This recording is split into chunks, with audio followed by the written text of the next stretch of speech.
నేను ఇక్కడ ఒక స్కెచ్ లా వేస్తున్నాను. ఒక సర్కిల్ లాగా ఒక 5-6 తీసుకున్నాం అనుకోండి, అవి మనకి ఇలా. సో ఇక్కడ నేను సర్కిల్ ని ఏం చేశాను, తీసుకొని దాని కార్నర్ రేడియస్ కంప్లీట్ గా తగ్గించేసాను అనమాట. అప్పుడు మనకి ఒక సర్కిల్ లా వస్తుంది. సర్కిల్స్ ఉన్నాయో అన్ని ఫ్రేమ్స్ యాడ్ చేసుకుంటూ వెళ్ళాలన్నమాట. లైక్ ఇది 800 మిల్లీ సెకండ్స్ కాకుండా 1 మిల్లీ సెకండ్ ఇస్తాము. అండ్ ఇన్స్టెంట్ ఎప్పుడు.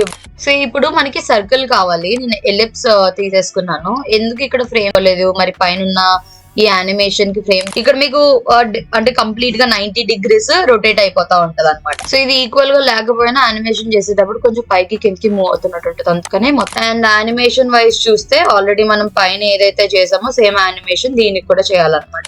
సో వీటిని లోడర్స్ లా యూజ్ చేస్తున్నాను. మేక్ ష్యూర్ ఇది ఫ్రేమ్ లో ఉండేటట్టు చూసుకోండి. ఎందుకు, సో ప్రీవియస్ గా అబ్జర్వ్ చేస్తే ఇక్కడ ఒక warning kind of error information వచ్చింది, ఇప్పుడు లేదు, బికాస్ ఆఫ్ ద నేమింగ్ అనమాట. Hello, welcome back again. ఈ మైక్రో యానిమేషన్స్ చేసే సిరీస్ లో నేను ఏం చెప్దాం అనుకున్నానంటే 3 different కైండ్ ఆఫ్ లోడర్స్ ఎలా చేయాలి అన్నట్టు. ఇక్కడ కాన్సెప్ట్ ప్రొటోటైపింగ్ లోడర్స్ కాదు, మన ఫిగ్మాలో ఎలా యూజ్ చేయాలి, ఏది ఈజీగా అవుతుంది, ఇదంతా నేను క్లియర్ గా ఎక్స్ప్లెయిన్ చేయాలనుకుంటున్నాను. So don't skip the video. Lot of people know about this technique, but freshers కి అండ్ ఆల్రెడీ తెలిసిన వాళ్ళకి కూడా నేను అడ్వాన్స్ కాన్సెప్ట్ ఇప్పుడు చెప్పబోతున్నాను. So don't skip it, watch entire video. ఓకేనా? ఓకే దెన్, సో ఎక్కువ చెప్పండి, let's get into the video. So this is my Figma file. ఈ ఫిగ్మా ఫైల్ లో నేను ఇప్పుడు లోడర్స్ అన్ని చేస్తాను. Loaders, let me name it.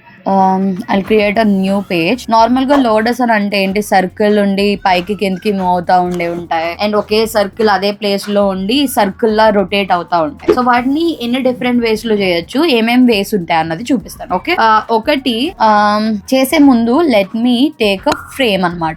ఎవరైతే నన్ను ఫాలో అవుతా ఉంటారో you know guys, I use frames instead of grouping గానీ లేదంటే డైరెక్ట్ రెక్టాంగిల్ తీసుకునే దానికంటే. ఓకే, ఇప్పుడు నేను ఈ ఫ్రేమ్ తీసుకున్నాను. ఒక సర్కిల్ లాగా, అంటే నేను ఇక్కడ ఒక స్కెచ్ లా వేస్తున్నాను. ఒక సర్కిల్ లాగా ఒక 5-6 తీసుకున్నాం అనుకోండి, అవి మనకి ఇలా మూవ్ అవుతా ఉంటాయి కదా. ఐ మీన్ ఇప్పుడు టెక్స్ట్ చేసేటప్పుడు కూడా సర్కిల్స్ ఎలా వస్తాయి అంటే టైప్ చేస్తున్నట్టు వాట్సాప్ లో, సేమ్ అలాంటివి ఒక కైండ్ ఆఫ్ మైక్రో యానిమేషన్స్ అనేవి మనం ఇక్కడ చేద్దాం అనమాట. సో అలా చేయాలని అంటే ఆబ్వియస్లీ మనకు కావాల్సినవి సర్కిల్స్. సర్కిల్ కావాలని అంటే నేను షేప్స్ లో ఎలిప్స్ తీసుకోను, again I will take frame అనమాట. సో ఫ్రేమ్ తో నేను ఎలా చేస్తాను అంటే కార్నర్ రేడియస్ ఏదైతే ఉంటుందో కంప్లీట్ గా సర్కిల్ అయిపోయేటట్టు చేస్తాను అనమాట. సో దీనికి ఇప్పుడు మీరు మీ ప్రైమరీ కలర్స్ ని ఇచ్చుకోండి. ఓకే, సో ఇక్కడ నేను సర్కిల్ ని ఏం చేశాను, ఫ్రేమే తీసుకొని దాని కార్నర్ రేడియస్ కంప్లీట్ గా తగ్గించేసాను అనమాట. అప్పుడు మనకు ఒక సర్కిల్ లా వస్తుంది. ఇక్కడ నేను నా ప్రైమరీ కలర్స్ ని అప్లై చేసుకుంటున్నాను. సో అలా మీకు కావాల్సిన ప్రైమరీ కలర్స్ ని మీరు అప్లై చేసుకోండి, మీ ప్రాజెక్ట్ సంబంధించిన ప్రైమరీ కలర్స్ ని. ఓకే, ఐ యూజ్ ఇంకొంచెం డార్క్ కలర్ అండ్ ఓకే, ఇది కొంచెం డార్క్ చేద్దాం. ఓకే, సో వీటన్నిటిని నేను ఏం చేస్తున్నానంటే ఫ్రేమ్ లోపల యాడ్ చేస్తున్నాను. ఓకే, ఇదంతా ఒక ఫ్రేమ్ లోపల ఉన్నాయి. ఓకేనా? సో ఈ ఫ్రేమ్ కి ఫిల్ కలర్ చూపించాల్సిన అవసరం లేదు. సో ఇలా పెడుతున్నా. దీనికి నేను ఏం చేయొచ్చు అని అంటే, ఇవే కదా మూవ్మెంట్ అనేది జరుగుతుంది. దీన్ని నేను ఎలా యాడ్ చేయొచ్చు, ఫస్ట్ అయితే నేను డైరెక్ట్ గా మొబైల్ అప్లికేషన్ అనేది తీసుకోవచ్చు. అంటే ఐ మీన్ మొబైల్ ఫ్రేమ్ అనేది తీసేసుకోవచ్చు. తీసుకొని ఇంకొకటి ఏం చేయొచ్చు, మనకి ఎన్ని అయితే సర్కిల్స్ ఉన్నాయో అన్ని ఫ్రేమ్స్ యాడ్ చేసుకుంటూ వెళ్ళాలన్నమాట. లైక్ ఇలా 5 ఉన్నాయి కదా, ఇలా యాడ్ చేసుకున్న తర్వాత 1 సర్కిల్ ఏదైతే ఉంటుందో ఒక్కొక్క దాన్ని మనం పైకి మూవ్ చేసుకుంటూ వెళ్ళాలి. ఇలా ఫస్ట్ ఫ్రేమ్ లో ఫస్ట్ ఉన్న సర్కిల్ నేను ఏం చేస్తున్నాను, షిఫ్ట్ పట్టుకొని అప్ ఆరో ఒక 3 times ప్రెస్ చేస్తున్నాను. ఓకే, మేక్ ష్యూర్ ఈ ఫ్రేమ్ ఏదైతే ఉందో దానికి క్లిప్ కంటెంట్ అన్నది ఆఫ్ లో ఉండేటట్టు చూసుకోండి. లేకపోతే ఏమవుతుంది, ఒకవేళ ఫ్రేమ్ బయటికి మన ఎలిమెంట్స్ వెళ్తే అవి కట్ అయిపోతున్నాయి అనమాట, క్లిప్ అవుతున్నాయి. సో అందుకని ఇది ఆఫ్ చేసుకోండి. ఓకేనా? సేమ్ ఇక్కడ నేను ఫస్ట్ ఫ్రేమ్ లో ఫస్ట్ సర్కిల్ ని ఎలా అయితే పైకి మూవ్ చేశానో, ఇక్కడ నేనేం చేయాలి, సెకండ్ సర్కిల్ ని మూవ్ చేయాలి. దానికంటే ముందు ఇది ఒకటి సేఫ్ సైడ్ ని పక్కన పెడుతున్నా. ఓకే, సెకండ్ దాన్ని కూడా నేను షిఫ్ట్ పట్టుకుని 3 times పైకి మూవ్ చేస్తున్నా అనమాట. ఇప్పుడు థర్డ్ ఫ్రేమ్ లో థర్డ్ సర్కిల్ ని 3 times మూవ్ చేస్తున్నాను. Same thing with fourth one and then fifth one 3 times press చేశాను. ఇప్పుడు దీన్ని నేను ప్రోటోటైపింగ్ ఇవ్వాలన్నమాట. ఎలా ఇవ్వాలి ప్రోటోటైపింగ్, అగైన్ మీకు తెలిసినట్టే ప్రోటోటైప్ ప్యానెల్ కి వెళ్ళిన తర్వాత ఇక్కడ మనం ఎంటైర్ ఫ్రేమ్ కి ఇవ్వాల్సిన అవసరం ఉంటది. ఎంటైర్ ఫ్రేమ్ కి ఇచ్చి ఆన్ క్లిక్ కాదు, ఇది ఆటోమేటిక్ గా ఎప్పుడైనా సరే లోడర్స్ కానీ ఏదైనా టెక్స్ట్ టైపింగ్ చేసేటప్పుడు టైప్ అవుతున్నది ఆటోమేటిక్ గా దాని అంతటా అదే మూవ్ అవుతుంది అని అంటే ఆఫ్టర్ డిలే ఇస్తాము. అండ్ ఇది 800 మిల్లీ సెకండ్స్ కాకుండా 1 మిల్లీ సెకండ్ ఇస్తాము. అండ్ ఇన్స్టెంట్ ఎప్పుడు ఇవ్వకూడదు మైక్రో యానిమేషన్స్ కి స్పెసిఫిక్ గా, అది స్మూత్ గా కావాలి అంటే స్మార్ట్ యానిమేట్ మాత్రమే ఇవ్వాలన్నమాట. Okay, and then same thing with this frame as well. Not only this, ఇక్కడ కనిపిస్తున్న ప్రతి దానికి మనం అలానే ఇచ్చుకుంటూ వెళ్ళాలి. లైక్ ఇలా after delay and smart animate obvious గా అప్లై అయిపోయి ఉన్నది కాబట్టి ఓకే, ఇక్కడ చేంజెస్ చేయాల్సినవి ఏమన్నా ఉన్నాయంటే 1 ms అన్నది మాత్రమే చేంజ్ చేయాలి. 1 ఇది 800 ఉందా, యా ఇది 1. ఓకే, ఈ లాస్ట్ స్క్రీన్ ని కూడా మనం ఫస్ట్ స్క్రీన్ కి కనెక్షన్ అనేది ఇవ్వాలన్నమాట. లాస్ట్ దానికి అలా వదిలేస్తే ఇక్కడతో ఆగిపోద్ది, ఆటోమేటిక్ గా రొటేటెడ్ యానిమేషన్ లాగా కనిపించదు. సో ఆఫ్టర్ డిలే వేస్తున్నాను, 1 millisecond ఇస్తున్నాను, స్మార్ట్ యానిమేట్ ఉంది. ఒకసారి let's try this one. Okay, ఇది ఎలా కనిపిస్తుంది ఏంటి అన్నది. ఓకే, ఇది ఏమైంది, ఆటోమేటిక్ గా దాని అంతటా అదే యానిమేట్ అవుతూ కనిపిస్తుంది అనమాట. కానీ ఇక్కడ నుంచి ఇక్కడికి వచ్చేది ఎందుకు చాలా ఆడ్ గా ఫాస్ట్ గా ఉన్నట్టు అనిపిస్తుంది అంటే లేదు. ఫైన్, ఇది ఏమైంది, నేను ఏం చేశాను, ఇక్కడ ఇన్ని ఫ్రేమ్స్ తీసుకున్నాను. సో ఇలా ఇన్ని ఫ్రేమ్స్ చేసి మనం ప్రొటోటైపింగ్ ఇదంతా చేయాలని అంటే కొన్ని మైక్రో యానిమేషన్స్ కి ఇంకా ఎక్కువ ఫ్రేమ్స్ పట్టేస్తాయి. సో ఇలా కాకుండా there is a short cut అనమాట. అదేంటి, కాంపోనెంట్స్ గురించి మీకు ఆల్రెడీ తెలుసుంటే అదే మన షార్ట్ కట్ కి. కాంపోనెంట్స్ గురించి మీకు తెలియకపోతే you have to start working on components అనమాట. సో కాంపోనెంట్స్ దాని మీద వర్క్ చేయాలంటే నేను ఫస్ట్ దీనికి నేను లోడర్ 1 అని పెడుతున్నా. ఓకే, సో అలా నేను ఇలా 5 తీసుకొని నేమింగ్ అన్నది ఎప్పుడైనా కాంపోనెంట్స్ చేసేటప్పుడు నీట్ గా నేమింగ్ ఇచ్చుకుంటే మనం డిజైన్ చేసేటప్పుడు గానీ ఓకే, లేదనంటే మనం ప్రొటోటైప్ చేసేటప్పుడు గానీ కన్ఫ్యూజన్ అనేది క్రియేట్ అవ్వదు అనమాట. నేమింగ్ ప్రాపర్ గా ఇవ్వడం అలర్ట్ చేసుకోవాలి. ఓకే, సో ఇప్పుడు వీటన్నిటిని నేను సెలెక్ట్ చేసి ఏం చేస్తున్నాను, డిజైన్ ప్యానెల్ లోకి వెళ్ళిన తర్వాత కాంపోనెంట్స్ సెట్ చేస్తున్నా. Okay, it's not individual components and మొత్తం అన్ని కలిపి ఒకటి చేయాలా, కాంపోనెంట్స్ సెట్ చేసా. ఇప్పుడు వీటికి నేను ప్రొటోటైపింగ్ ఇవ్వాలన్నమాట. సో అలా ప్రొటోటైపింగ్ ఇవ్వాలి అంటే what I have to do, first వాటిలో ఉండే చేంజెస్ ఏంటో చేయాలి. ఇక్కడ ఏం చేస్తాం, ఫస్ట్ దాన్ని పైకి మూవ్ చేసాం, సెకండ్ దాన్ని పైకి మూవ్ చేసాం. సో అలా ఏం చేస్తున్నాను అంటే అన్నిటిని కంట్రోల్ పట్టుకొని దేనికి దాన్ని సెలెక్ట్ చేసుకొని నేను ఏం చేస్తున్నాను, పైకి మూవ్ చేస్తున్నాను. ఎలా అంటే ఎంత గ్యాప్ ఇచ్చాం గుర్తుందా, షిఫ్ట్ పట్టుకొని 3 times నేను మూవ్ చేశాను. అలా మీరు గ్యాప్ అనేది ఎంతన్నా ఇవ్వచ్చు, ఇట్స్ అప్ టు యూ. అంటే ఆ కన్సిస్టెన్సీ మెయింటైన్ అవ్వడానికని నేను ఇది ఇస్తున్నాను అనమాట. ఓకే, ఇప్పుడు what I have to do, prototyping direct గా వీటికి ఇచ్చేసుకోవచ్చు అనమాట. ఎలా ఇవ్వాలి ప్రొటోటైపింగ్ కాంపోనెంట్స్ కి అంటే when you select the first component, prototype panel కి వెళ్ళండి. ఇక్కడ మనకి నోడ్ కనిపిస్తుంది, మీరు సెకండ్ స్క్రీన్ కి ఇవ్వాలి. ఓకే, సేమ్ ఆప్షన్స్, ఏది ఆఫ్టర్ డిలే ఇస్తారు, 1 ms ఇస్తారు, millisecond ఇస్తారు, స్మార్ట్ యానిమేట్ ఉందో లేదో చెక్ చేసుకోండి. Same thing with this second variation, after delay smart animate 1 ms. ఈ స్క్రీన్ నుంచి ఈ స్క్రీన్ కి ఆఫ్టర్ డిలే 1 ms. ఇక్కడ నుంచి కూడా ఇక్కడ నుంచి ఆఫ్టర్ డిలే 1 ms ఈ స్క్రీన్ నుంచి ఈ పైన ఉన్న స్క్రీన్ కి అనమాట. సో ఇది కూడా ఆఫ్టర్ డిలే ఇస్తాము 1 ms. ఓకే, ఇక్కడ మనం ఏం చేసాము, ఇండివిజువల్ గా ఫ్రేమ్స్ తీసుకొని no components, no auto levels అలాంటి కాంప్లెక్స్ గా ఉండే కాన్సెప్ట్స్ ఏమి ఇంప్లిమెంట్ చేయలేదు మనము. బట్ ఇక్కడ మనం ఏం చేసామనంటే కాంపోనెంట్ చేసి డైరెక్ట్ గా కాంపోనెంట్ కి ప్రొటోటైప్ ఇచ్చామన్నమాట. ఇప్పుడు జస్ట్ మన ఫ్రేమ్ సెలెక్ట్ చేసుకొని ఈ ఒక్క మెయిన్ కాంపోనెంట్ ఏదైతే ఉంటుందో, main component are starting component ఏదైతే ఉంటుందో దాని ఇన్స్టెన్స్ తీసుకొని పెట్టుకోవచ్చు. ఇన్స్టెన్స్ మనం డైరెక్ట్ గా డ్రాగ్ అండ్ డ్రాప్ చేయొచ్చు ఆల్ట్ పట్టుకొని, లేదనంటే అసెట్ ప్యానల్ లోకి వెళ్ళిన తర్వాత ఇక్కడ కాంపోనెంట్ 1 అని ఉంది రైట్, ఈ కాంపోనెంట్ 1 అన్న తీసుకోవచ్చు అనమాట. అంటే సేమ్ దాన్ని మనము క్రియేటెడ్ ఇన్ దిస్ ఫైల్ అని క్లిక్ చేసిన తర్వాత కాంపోనెంట్ 1 అని క్లిక్ చేస్తే ఇక్కడ కనిపిస్తుంది కదా, ఇదన్నా మీరు తీసుకొని యూజ్ చేసుకోవచ్చు. అంటే ఇలా. ఓకే, ఇప్పుడు దీన్ని నేను ఏం చేస్తున్నాను, ప్లే చేస్తున్నాను. లేదంటే ఇక్కడ ఫ్లో స్టార్టింగ్ పాయింట్ ఇవ్వచ్చు, ఇక్కడ చిన్న స్క్రీన్ లో కూడా కనిపించేస్తుంది. చూసారు కదా, ఇక్కడ ఏమైంది, అన్ని ఫ్రేమ్స్ తీసుకున్నా అన్ని ఫ్రేమ్స్ తీసుకోకుండా కాంపోనెంట్ తో కూడా మనం చెయ్యొచ్చు అన్నది నా ఇంటెన్షన్ అనమాట. అది చూపించాలనుకుని డిఫరెంట్ టైప్స్ ఆఫ్ యానిమేషన్స్ చేసాం. ఓకే, ఇప్పుడు అలానే ఇంకొక డిఫరెంట్ లోడర్ ని కూడా చేద్దాం. ఓకే, లోడర్ అంటే మోస్ట్ ఆఫ్ ది పీపుల్ తెలిసింది ఏంటి, ఒక సర్కిల్ ఉండి సర్కిల్ ఆటోమేటిక్ గా అదే ప్లేస్ లో ఉండి మూవ్ అవుతా ఉంటది. సో దాన్ని చేద్దాం. సో దాన్ని చేయాలంటే ఏం చేయాలి, మనకి అగైన్ వీ నీడ్, సో ఇప్పుడు మనకి సర్కిల్ కావాలి. నేను ఎలిప్స్ తీసేసుకున్నాను. ఎందుకు ఇక్కడ ఫ్రేమ్ తీసుకోలేదు, మరి పైన ఈ యానిమేషన్ కి ఫ్రేమ్ తీసుకొని సర్కిల్ లో చేసాము కదా, దీనికి మాత్రం ఎందుకు నేను ఎలిప్స్ తీసుకున్నాను అంటే, ఒకసారి అబ్జర్వ్ చేయండి spinner animation, I mean loader animations, ఈ సర్కిల్ వచ్చి ఇక్కడ మనకి ఏంటంటే గ్యాప్ రావడం ఇలాంటివి ఉంటాయి కదా. సో ఇలాంటివి చేసేటప్పుడు మాత్రం మనం ఎలిప్స్ తీసుకోవాలన్నమాట. సో అది ఎలా యూజ్ అవుతుందో చెప్తున్నాను చూడండి. ఇప్పుడు ఫ్రేమ్ తీసుకున్నాను, సేమ్ సైజ్ అనుకుందాం. ఫర్ ఎగ్జాంపుల్ దీనికి నేను నేను కార్నర్ రేడియస్ అయితే ఇచ్చేసాను. రెండు సేమ్ సర్కిల్సే, బట్ దీనికి డిఫరెన్స్ ఏంటి అని అంటే మనకి షేప్స్ కావాలి కదా, లైక్ ఇలా హాఫ్ కావాలి, ఒక పై చాట్ లా రావాలి, లేదంటే ఈ లోపల ఉన్న సర్కిల్ అంతా తీసేసి ఓన్లీ స్ట్రోక్ ఎలిమెంట్ లా రావాలి అంటే we can do those things with only ellipse అన్నమాట. ఫ్రేమ్ లో మనకు అవ్వదు, అంటే ఇలాంటివి మనం చేయలేము. ఓకే, ఇవన్నీ ఎలా చేశాను నేను? ఇప్పుడు మనము ఎలిప్స్ ఎప్పుడైతే క్లిక్ చేస్తామో మనకి ఇక్కడ ఒక డాట్ లాంటిది ఉంటది అనమాట, ఆర్క్ అన్నది. దాని మీద క్లిక్ చేసి మీరు ఎలా మూవ్ చేస్తే అలా కిందికి పైకి మనం మూవ్ చేసుకొని ఆ స్పేస్ ని అనేది మనం ఓపెన్ చేయొచ్చు అనమాట. అండ్ మనకి ఈ గ్యాప్ అంతా పోవాలి, సెంటర్ లో ఎలిమెంట్ అంతా పోవాలి అని అనుకుంటే ఈ సెంటర్ ఇక్కడ కనిపిస్తుంది చూసారా డాట్, సో ఇక్కడ we have to click on it and drag చేస్తే మనకి ఎంత విడ్త్ తో కావాలో అంత మనం అడ్జస్ట్ చేసుకోవచ్చు అనమాట. ఫర్ ఎగ్జాంపుల్ నేను ఇంత పెడదాం అనుకుంటున్నాను, so I keep this one. So ఇలాగా కావాలి అంటే మనం ఫ్రేమ్ తో చేయలేం, మనకి ఆ డాట్ గానీ అంటే ఆర్క్ చేంజ్ చేసేది కానీ ఇవన్నీ మనకు కనిపించవు అనమాట. ఓకే, ఇప్పుడు దీంతో ఈ యానిమేషన్ ఎలా చేయాలి అంటే అగైన్ దీనికి ప్రాపర్ నేమింగ్ అనేది ఇచ్చుకుంటున్నాను నేను. ఓకే, ఎలిప్స్ 1 అని ఉంది కదా, ఇక్కడ మీరు లేయర్స్ ప్యానల్ లో ఇచ్చుకోవచ్చు, లైక్ 1 అనో సంథింగ్ 2 అనో, అంటే మీరు క్లియర్ నేమింగ్ ఇవ్వండి మీకు అర్థం కావడం గురించి. నేను 1 2 అన్నట్టు పెడతాను. ఇది ఆల్రెడీ 1 ఇచ్చాం కాబట్టి లేయర్స్ ప్యానల్ లో 2 3 4 ఆటోమేటిక్ గా అనేవి చేంజ్ అయిపోతాయి అనమాట. ఓకే, పక్కన పెడదాం. ఓకే, సో ఇప్పుడు నేను పొజిషన్ ని చేంజ్ చేస్తున్నాను అనమాట.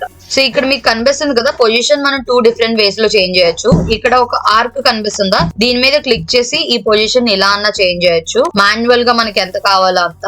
లేదు అని అంటే ఇక్కడ మీకు అంటే కంప్లీట్ గా 90 degrees రొటేట్ అయిపోతా ఉంటది అనమాట. కానీ ఇక్కడ నా ఈ సిచ్యువేషన్ లో నేను 90 degrees కంప్లీట్ గా రొటేట్ చేయాలనుకోవట్లా, మాన్యువల్ గా నాకు నచ్చినట్టు నేను చేంజ్ చేయాలనుకుంటున్నాను అనమాట ఇలా. సో ఇప్పుడు దీన్ని నేను ఏం చేస్తున్నాను, same as it is component set చేస్తున్నా. Of course we can do it like this, frame లో పెట్టి చేయొచ్చు, బట్ అది ఎందుకు నాకు ఫ్రేమ్స్ అవన్నీ తీసుకొని తలనొప్పి ప్రాసెస్ అనిపిస్తుంది అనమాట. ఓకే, ఇప్పుడు వీటిని నేను ఏం చేయాలి, కాంపోనెంట్ సెట్ చేయాలి. సో ఇప్పుడు ఈ ఎలిప్స్ నేను కాంపోనెంట్ చేయగలుగుతానా అంటే చేయలేను, ఎందుకు, ఇవన్నీ ఫ్రేమ్ లో లేవు కాబట్టి. సో వీటిని నేను కన్ఫర్మ్ గా ఫ్రేమ్ లోపల పెట్టాలన్నమాట. ఓకే, ఎలా పెట్టొచ్చు, మనం ఒక ఫ్రేమ్ తీసుకొని ఎలా అడ్జస్ట్ చేయొచ్చు. లేదనంటే you have to click on the ellipse, right click చేయగానే ఇక్కడ మనకి ఫ్రేమ్ సెలెక్షన్ అని ఉంటుంది అనమాట. ఫ్రేమ్ సెలెక్షన్ ఇండివిజువల్ గా మనం చేసుకుంటూ వెళ్ళాలి. లేదనంటే మీకు ఇక్కడ రైట్ క్లిక్ చేయగానే షార్ట్ కట్ కీ ఉంటుంది, అదన్నా చేయొచ్చు. ఓకే, మీకు కనిపించాలి కాబట్టి నేను రైట్ క్లిక్ చేసి చూపిస్తున్నాను. ఇప్పుడు వీటిని నేను ఏం చేస్తున్నాను, ఓకే ఇది కొంచెం పెద్ద సైజ్ వస్తుంది, సో దీనికి ఈక్వల్ పాయింట్స్ ఇస్తాను, I mean with height, centre కి అలైన్ చేశాను. ఓకే, సో ఇది ఈక్వల్ గా లేకపోయినా యానిమేషన్ చేసేటప్పుడు కొంచెం పైకి కిందకి మూవ్ అవుతున్నట్టు ఉంటుంది, అందుకనే మొత్తం అన్ని ఫ్రేమ్స్ ఒకే సైజ్ లో ఉండేటట్టు పెట్టుకోవాలన్నమాట. ఇది 74 ఉన్నది, ఇది 87 ఉన్నది. సో డైరెక్ట్ గా ఫ్రేమ్ సెలెక్షన్ చేస్తే ఇదే ప్రాబ్లం అవుతుంది అనమాట. Either what we can do, ఒక ఫ్రేమ్ తీసుకొని, ఓకే ఇది మినిమం సైజ్ అంత 74 ఉన్నది కాబట్టి ఒక 80 సైజ్ ఉన్న ఫ్రేమ్ తీసుకొని, ఒకవేళ ఫ్రేమ్ సెలెక్షన్ ఇలా చేయకపోతే, ఇలా చేస్తే ఏమవుతుంది అని అంటే చూసారు కదా, ఒక్కొక్క సర్కిల్ ఒక్కొక్క సైజ్ లో డిఫరెంట్ గా కనిపిస్తుంది అనమాట. సో దాని వల్ల మనం యానిమేట్ చేసేటప్పుడు అంటే ప్రోటోటైపింగ్ ఇచ్చేటప్పుడు ఆడ్ గా కనిపిస్తుంది. నేను దీన్ని ఎగ్జాక్ట్ గా సెంటర్ కి అలైన్ చేస్తున్నాను అనమాట. ఓకే, దీనికి ఫిల్ అక్కర్లేదు, so I'm closing that fill. ఇప్పుడు దీన్ని కాపీ చేస్తున్నాను, ఇక్కడ ఇది సెలెక్ట్ చేసి రీప్లేస్ చేస్తున్నాను, Ctrl+Shift+R. ఇప్పుడు సెంటర్ కి అలైన్ చేశాను. సేమ్ థింగ్ విత్ ఇది.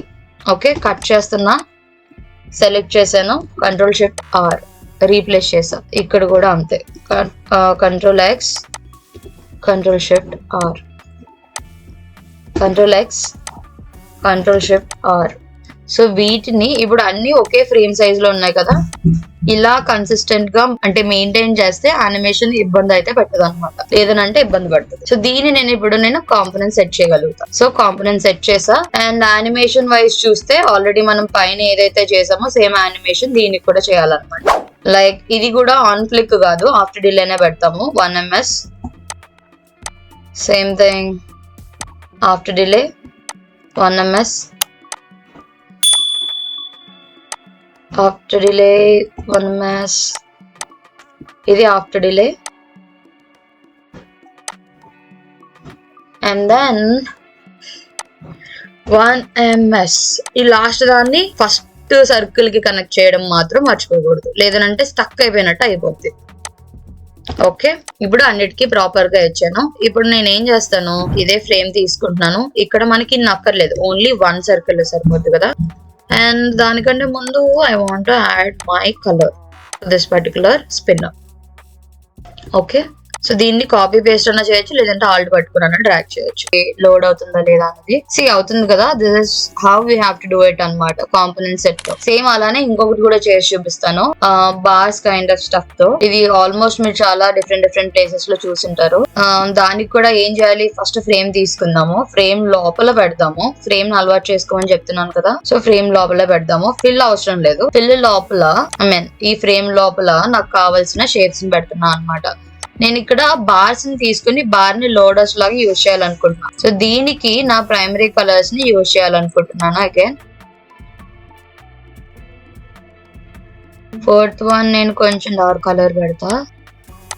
ఓకే, సో వీటిని లోడర్స్ లా యూజ్ చేస్తున్నాను. మేక్ షూర్ ఇది ఫ్రేమ్ లో ఉండేటట్టు చూసుకోండి. ఎందుకు, మీరు ఇక్కడ అబ్జర్వ్ చేశారు రైట్, కాంపోనెంట్స్ చేయాలని అంటే అది కన్ఫర్మ్ గా ఫ్రేమ్ లోపల ఉండాలి అందుకు. ఓకే, డైరెక్ట్ గా షేప్స్ కూడా నేనేమి రెక్టాంగిల్ తీసుకోవాలా, ఫ్రేమ్ తీసుకునే పెట్టా. ఓకే, సో ఇప్పుడు దీనికి లోడర్ 1 అనో లేదంటే L1 అనో పెడుతున్నా. అండ్ దీంట్లో చేంజెస్ చేయాలి కదా, నేను ఏం చేస్తున్నాను అంటే డిఫరెంట్ షేప్స్ పెడుతున్నా అనమాట. ఇది నా లోడర్. ఓకే, సో ఇప్పుడు దీన్నే ఇంకొక కాపీ తీసుకుంటున్నాను. బట్ ఇవి ఎగ్జాక్ట్ గా ఆపోజిట్ గా ఉండాలి. సిమిలర్ గా ఉంటే మనకు యానిమేషన్ ప్రాపర్ గా కనిపించదు. 1 minute. సో దీన్ని హైట్ ఇంక్రీజ్ చేస్తున్నా, దీని హైట్ డిక్రీజ్ చేస్తున్నాను, దీన్ని ఇంక్రీజ్ చేస్తున్నా, ఏంది డిక్రీజ్ చేస్తున్నాను. ఓకే, అండ్ ఇంకొకటి కూడా పెడుతున్నాను. అంటే మనం ఎన్ని వేరియంట్స్ పెట్టుకుని దాన్ని ప్రొటోటైపింగ్ చేస్తే అది అంత స్మూత్ గా కనిపిస్తుంది అనమాట. సేమ్ ఇక్కడ కూడా నేను ఏం చేస్తున్నాను, ఈ ఎలిమెంట్ ఏదైతే ఇంకొకటి వేరియేషన్ పెట్టుకున్నామో ఈ రెండిట్లాగా ఉండకూడదు, కొంచెం డిఫరెంట్ గా ఉండాలి. సో అందుకని కొంచెం చిన్నదిగా పెడుతున్నా, ఇది ఇంకొంచెం చిన్నదిగా పెడుతున్నాను. Okay, so again same I'm doing the component set. దీనికి నేను ప్రొటోటైపింగ్ ఇస్తున్నాను. ఓకే, ఇక్కడ ప్రాబ్లం ఏమైందని అంటే దీనికి L1 అని ఇచ్చేయడం వల్ల అది కన్ఫ్యూజ్ అయింది అంతే. సో దీనికి కంట్రోల్ జెడ్ చేస్తున్నా ఒకసారి. సో ఇది L2 and then L3. So వీటిని కాంపోనెంట్ సెట్ చేస్తున్నాను. సో ప్రీవియస్ గా అబ్జర్వ్ చేస్తే ఇక్కడ ఒక warning kind of error information వచ్చింది, ఇప్పుడు లేదు. బికాస్ ఆఫ్ ద నేమింగ్ అనమాట. నేమింగ్ సరిగ్గా చేయాలి కాంప్స్ చేసేటప్పుడు, లేదంటే కొంచెం ఇబ్బంది అవుతుంది. సో సేమ్ ఆప్షన్ ఆటోమేటిక్ గా చేంజ్ అవుతుంది కాబట్టి ఆఫ్టర్ డిలే 1 ms పెడుతున్నా. అండ్ దీనికి కూడా after delay 1 ms. And smart animate obvious గా పైన ఉన్న వాటికి అప్లై చేశాం కాబట్టి ఆటోమేటిక్ గా అప్లై అయిపోయింది. After delay 1 ms. ఒకసారి దీన్ని కూడా నేను ఈ ఫ్రేమ్ లోపల డిజైన్ ప్యానల్ కి వెళ్తున్నా, ఆల్ట్ పెట్టుకున్నా, Ctrl+X, దీని చోట రీప్లేస్ చేస్తున్నా. దీనికి ఫ్లో స్టార్టింగ్ పాయింట్ పెడుతున్నాను. ప్లే చేద్దాం. సో ఇది ప్లే అవుతుంది కానీ మీరు అబ్జర్వ్ చేస్తే యానిమేషన్ చాలా స్టక్ అయిపోతున్నట్టు ఉన్నది అనమాట. రైట్, ఇంకా స్మూత్ చేయొచ్చు. ఇంకా స్మూత్ చేయాలని అంటే we have to work on the timing. ఇక్కడ మనం ఏదైతే టైమింగ్ ఇచ్చామో ఆ టైమింగ్ ఎయిదర్ మన స్మార్ట్ యానిమేట్ ఇది స్మూత్ గా ఇచ్చుకుంటా అని వెళ్ళొచ్చు. ఫర్ ఎగ్జాంపుల్ ఇది 300 నుంచి 400 ఇచ్చా. ఇందులో కొన్ని సార్లు టైమింగ్ డ్యూరేషన్ అది కరెక్ట్ గా ఇవ్వకపోతే, అది దానికి అర్థం కాకపోతే అదేమవుతుంది అంటే స్టక్ అవుతుంది అనమాట. 400 ఇది రెండిటికి కలిపి కూడా ఒకసారి 400 పెడతాం. 400. ఓకే, ఇది మనం 100 పెడదాం. స్మూత్ గా కావాలని అంటే ఇక్కడ టైం బట్టి కూడా వేసే ఉంటది అనమాట.